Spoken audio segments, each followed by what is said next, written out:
Fala pessoal, obviamente que o vídeo de hoje tinha que ser sobre o Afeganistão, o que está acontecendo lá, Talibã. Vou tentar falar um pouco do que está acontecendo, dos problemas e contar alguns elementos históricos e alguns outros, certamente, geopolíticos, para vocês entenderem essa história. O Afeganistão não é um país irrelevante, apesar de ser pouco conhecido e ser muito distante da nossa realidade.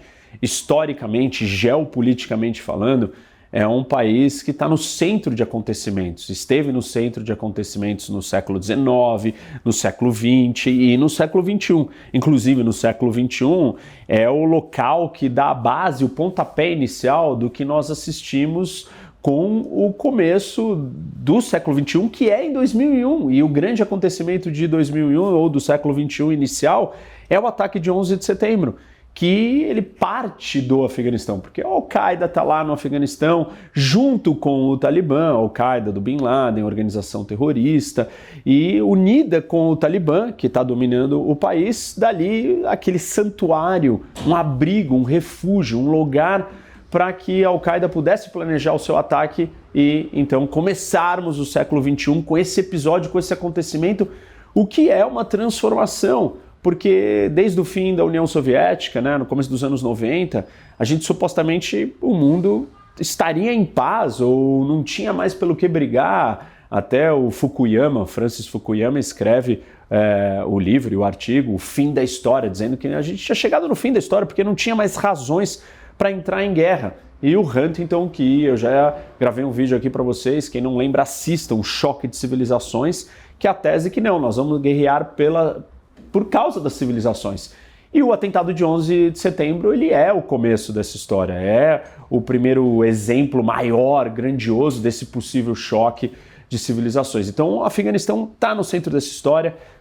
Antes disso, você tem os soviéticos dentro do território, ficaram 10 anos lá, os americanos ficaram 20, os soviéticos ficaram 10 e os britânicos ficaram antes, já numa outra disputa geopolítica de um acontecimento conhecido que se chama o Grande Jogo. Um dia ainda faço um vídeo só para explicar a geopolítica do Grande Jogo, que foi o nome dado para essa disputa entre o Império Britânico e o Império Russo, muito antes, e como que o Afeganistão é esse território. Então vamos dar uma olhada aqui no mapa para vocês entenderem exatamente o que está acontecendo, o que é, onde que o Afeganistão está. A primeira informação relevante geográfica, geopoliticamente falando, é que o Afeganistão é um país sem saída para o mar. Tem uma aula minha que eu falo dos países sem saída para o mar.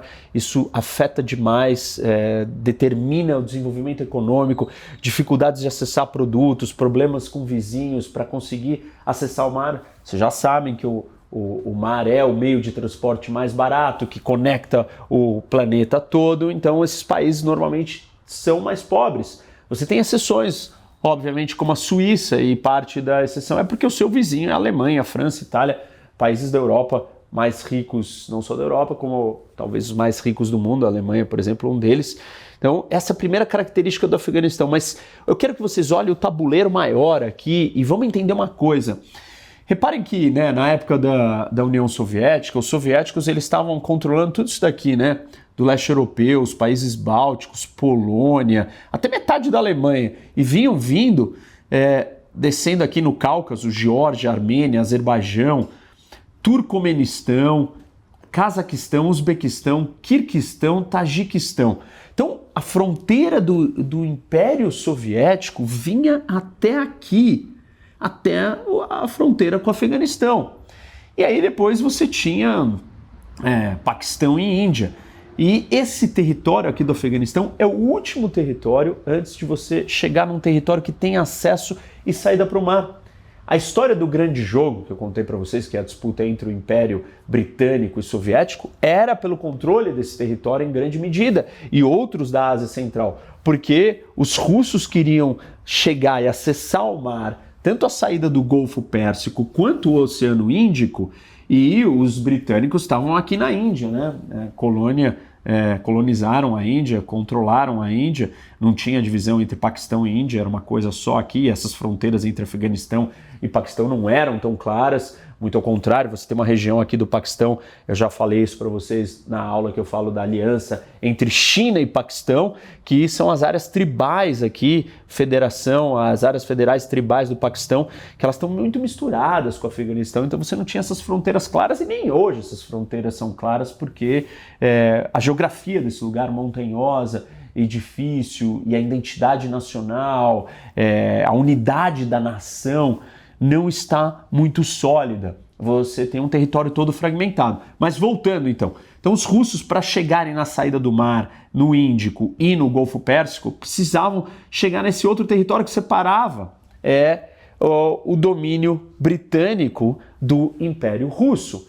Este território era um grande buffer, um tampão, um estado tampão. Por isso houve essa grande disputa estratégica, diplomática entre os britânicos, que estavam aqui, queriam controlar essas rotas todas de acesso aqui da navegação, e os russos vindo na Ásia Central e ocupando e querendo chegar. Essa foi a primeira etapa. A obsessão e a preocupação dos russos continua depois, no século XX, com o Império Soviético e, como eu comentei com vocês, os soviéticos ficaram aqui de 79 a 89 no Afeganistão, lutando por esse território, que era mais uma necessidade de expansão para chegar próximo da saída do mar. Então, o Afeganistão é importante. E aí, no século XXI, a gente assiste o quê? Os americanos passando 20 anos e lidando com esse problema, só que por uma outra razão. Na verdade, pelo surgimento do terrorismo internacional, que precisou desse abrigo, desse porto seguro, desse lugar para planejar e desenvolver as suas atividades criminosas de uma organização terrorista internacional como a Al-Qaeda. Algumas coisas interessantes, e que aí começam a surgir as teorias da conspiração sobre Afeganistão, Al-Qaeda, CIA, Estados Unidos, Bin Laden. Quando os soviéticos estavam no Afeganistão, de 1979 a 89, lutando aqui, era a Guerra Fria. Então os americanos não queriam que os soviéticos conquistassem o Afeganistão. E surgiram grupos de outros islâmicos que vieram de outros lugares, dentre eles um deles que veio aqui da Arábia Saudita, que era o Bin Laden, para lutar no Afeganistão ao lado de uma organização chamada Talibã, dentre outros grupos e outras milícias. E esses dois se juntaram e eles eram treinados por dois grupos, dois serviços de inteligência. Um, os americanos, a CIA, e o outro pelo ISI, que é o Serviço de Inteligência do Paquistão. O Paquistão não queria que a influência dos soviéticos dominasse o Afeganistão, então ele financiou, ajudou a treinar quem?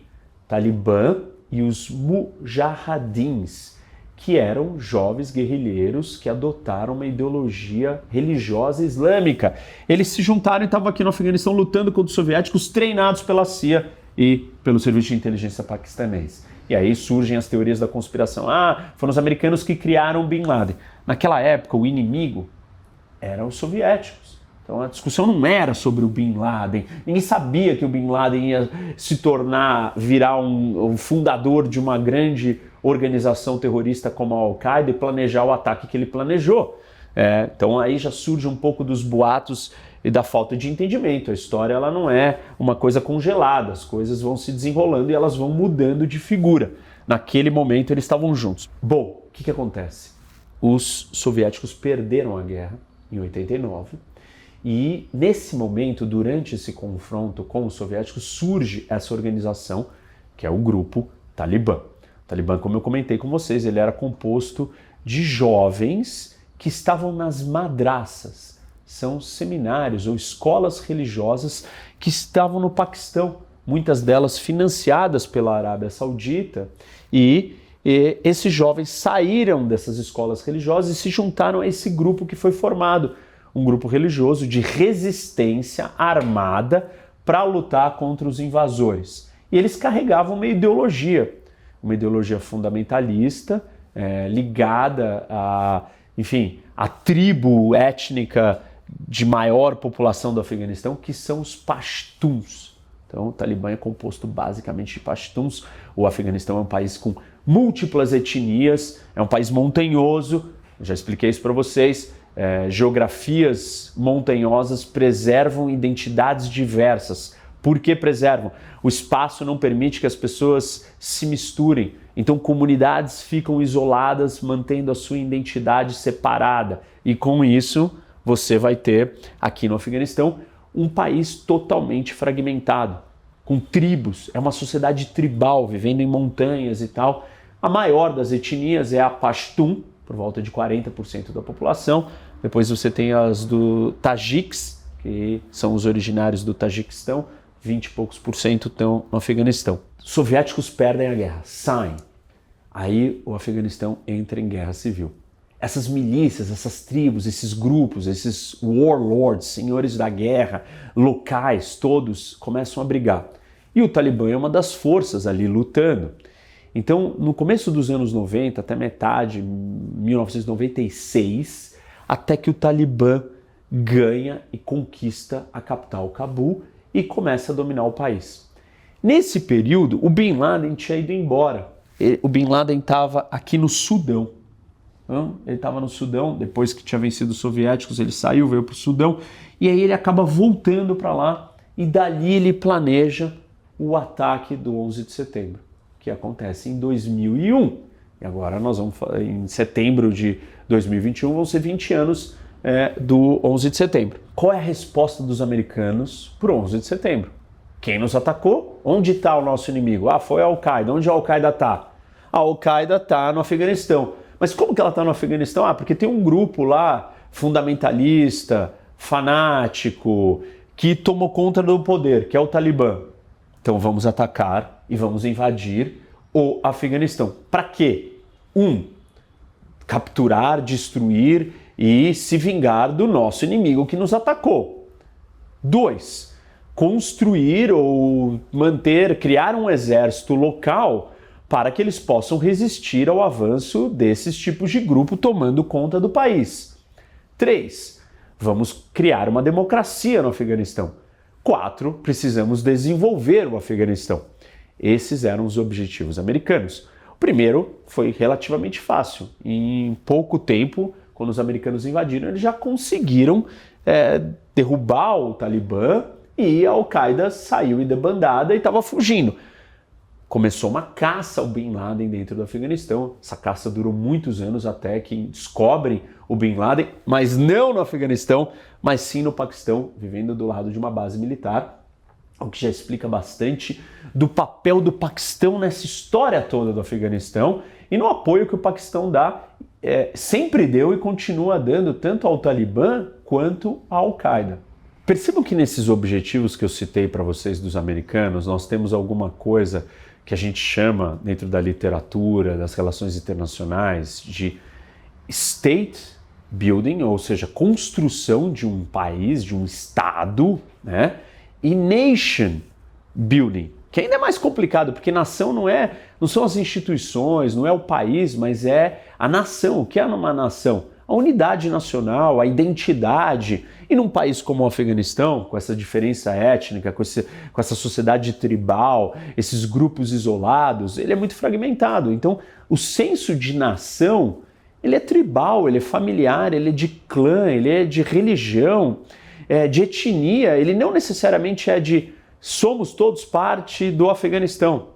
E os americanos entraram num projeto de construir isso, construir a nação afegã, construir o Estado afegão. E isso é muito difícil. Tem um vídeo meu, a aula, que eu explico sobre os Estados falidos. A solução do Estado falido é nation building ou state building, ou seja, construir a nação ou construir o Estado. No caso do Afeganistão, você precisava fazer os dois. No caso do Haiti, por exemplo, você não precisa fazer os dois. Nation não existe, todo mundo se entende como haitiano, o problema é muito mais a construção do Estado. No caso da Síria, você vai ter que fazer alguma coisa como nation, talvez, menos que no Afeganistão. A identidade nacional síria está presente. Você tem vários países com esses problemas, né? E, na verdade, esse é um desafio, como eu falo na minha aula de Estados falidos, de todo mundo. Todos os países estão nesse processo de desenvolvimento, de construção, do Brasil, obviamente, Estados Unidos ou até a Noruega.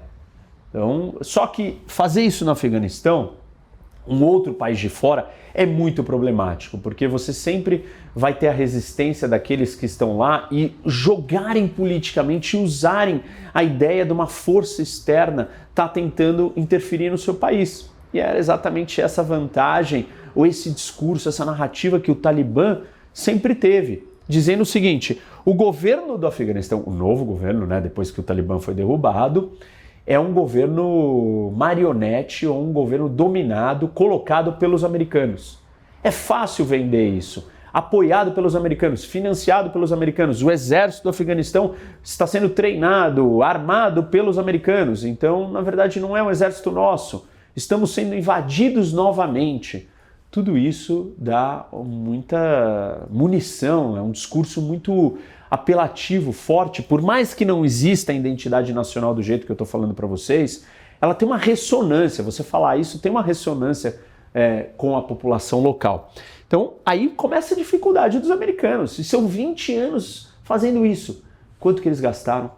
Mais de 2 trilhões de dólares. 2,2 trilhões de dólares em 20 anos. É muito dinheiro. Para conseguir o quê? Bom, tirou a Al-Qaeda daí, né? Tirou, realmente a Al-Qaeda não está mais, não tem uma presença substancial hoje. Alguns especialistas falam em 250 membros da Al-Qaeda dentro do Afeganistão, um pouco mais do Estado Islâmico, mas você tem uma série de outras organizações fundamentalistas, terroristas internacionais presentes do Afeganistão. Além de ter derrubado a Al-Qaeda, os americanos foram bem-sucedidos em não serem atacados novamente, um grande ataque que veio do Afeganistão. Então dá para dizer que esses foram 2 sucessos do projeto, mas todo o resto, que era muito maior, muito mais difícil, não deu certo.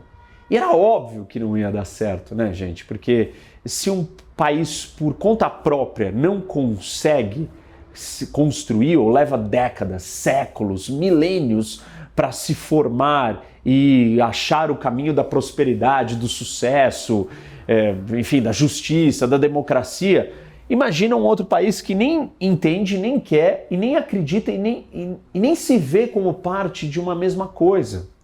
E aí vem alguém de fora e vai tentar fazer isso à força, imposto ou no convencimento. Isso não tinha como dar certo. E hoje o Biden acabou de vir à público e falar: nós jamais deveríamos ter feito nation building ou state building. A gente não deveria ter ido lá reconstruir ou reconstruir a nação e o Estado do Afeganistão. A gente só tinha que ir lá e impedir que os nossos inimigos usassem o Afeganistão como base. Na época, qual foi a lógica do governo americano? Bom, se a gente abandonar isso daqui, de novo eles vão voltar, a Al-Qaeda vai vir aqui e vai controlar esse território. Isso aconteceu muitos anos depois com o Iraque. Quando os Estados Unidos se retiram do Iraque, o que acontece? Surge o Estado Islâmico. E aí, com a guerra da Síria, a instabilidade na Síria, o Estado Islâmico migra para a Síria. Então, esses territórios de desordem, desgovernados, com esse vácuo de poder, são terrenos férteis para organizações criminosas. Talibã, Al-Qaeda, Estado Islâmico não deixam de ser organizações criminosas. São organizações religiosas, fundamentalistas e criminosas, que querem refundar o califado, tem um projeto de poder religioso. Bom, vocês devem estar pensando assim, mas Reni, por que os Estados Unidos ficou se a chance de reconstruir um país era muito pequena? Porque naquele momento os Estados Unidos estava muito assustado. E estava assustado com a ideia de que esse território pudesse ser desgovernado e usado por qualquer um.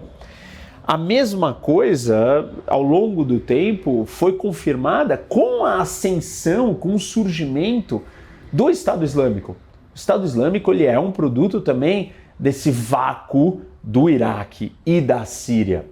Então, durante muito tempo, essa tese, esse problema permaneceu na mesa. E por isso que não é simples dizer assim, não deveria ter abandonado. Não, tem que abandonar. As 2 opções são ruins. Ficar lá é ruim, difícil, e não vai levar a lugar algum provavelmente.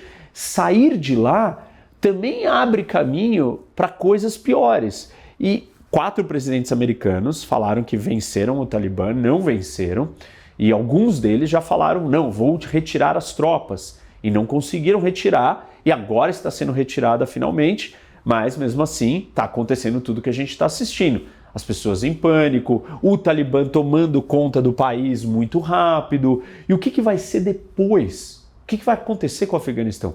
Provavelmente o Afeganistão vai ser de novo um território, um terreno fértil para o surgimento de organizações fundamentalistas, terroristas, desse tipo de grupos que surgiram nos outros lugares e do mesmo jeito que é o próprio Talibã. O Talibã tem uma perseguição a mulheres, não podem sair de casa desacompanhadas se não forem de outro homem, são presas e mortas se elas traírem um homem porque desonraram a família, meninas não podem estudar, homens que não tiverem a barba do tamanho certo são presos, não tem televisão, não tem música, não tem cinema, enfim, é um tipo de sociedade, uma regra, uma sociedade teocrática absolutamente fanática e violando todos os tipos de direitos humanos ou ideias que a gente concebe como coisas justas. Então, o que a gente tem aqui? Não tem uma opção fácil. Se sair correndo, acontece o que está acontecendo agora, ou o que aconteceu antes, ou o que aconteceu com o Estado Islâmico.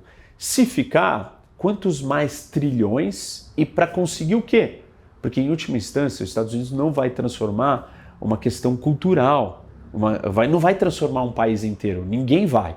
Aliás, outros impérios, como eu contei para vocês, os britânicos, os soviéticos, tentaram controlar esse território e não conseguiram. Perderam a batalha, perderam a guerra, enfim, saíram aqui em debandada. E vocês devem estar pensando assim, né? Claro, porque são os Estados Unidos que estão liderando a missão, e aliás, não é só os Estados Unidos que estão ali, gente, tem uma coalizão, tem outros países com tropas junto com os americanos, tiveram já muitos países passando pelo Afeganistão. Esse problema não é americano, esse problema é do mundo inteiro, porque se ali é um paraíso, se ali é um santuário para ideias fundamentalistas de grupos terroristas internacionais, isso é um problema de todo mundo.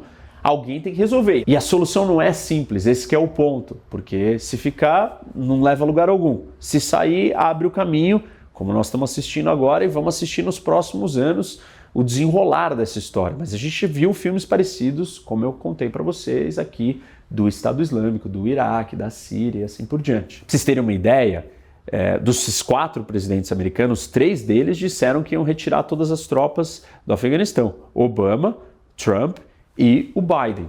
E o Trump chegou a assinar um acordo com o Talibã. E o acordo com o Talibã ele tinha 4 premissas. A primeira era um cessar-fogo, né, diminuição da violência, do combate entre os americanos e o Talibã. A segunda era que se o Talibã cumprisse com a sua parte do acordo, os americanos se retirariam do Afeganistão e tinha um calendário programado dessas datas de retirada e que até aquele prazo teria que sair. Isso já é parte do problema do que nós estamos assistindo hoje, causa muito dos problemas que nós estamos vendo nessas imagens, enfim, todas essas cenas chocantes e tal, mas eu vou falar disso depois. O terceiro é negociar com o governo do Afeganistão. O governo do Afeganistão é um outro governo que não é o Talibã, não são os americanos apoiavam o surgimento de um governo democrático no Afeganistão. Então o Talibã teria que negociar com o governo para que eles chegassem num acordo e dividissem o poder. O Talibã aceitasse dividir o poder, o governo do Afeganistão aceitasse dividir o poder com o Talibã e os combatentes, os guerrilheiros do Talibã se reintegrassem à sociedade e se desarmassem. Óbvio que isso é uma das coisas mais difíceis em conflitos, o processo de reintegração e desarmamento dos antigos combatentes. Ainda mais nessa região, com a falta de confiança, a falta de estrutura.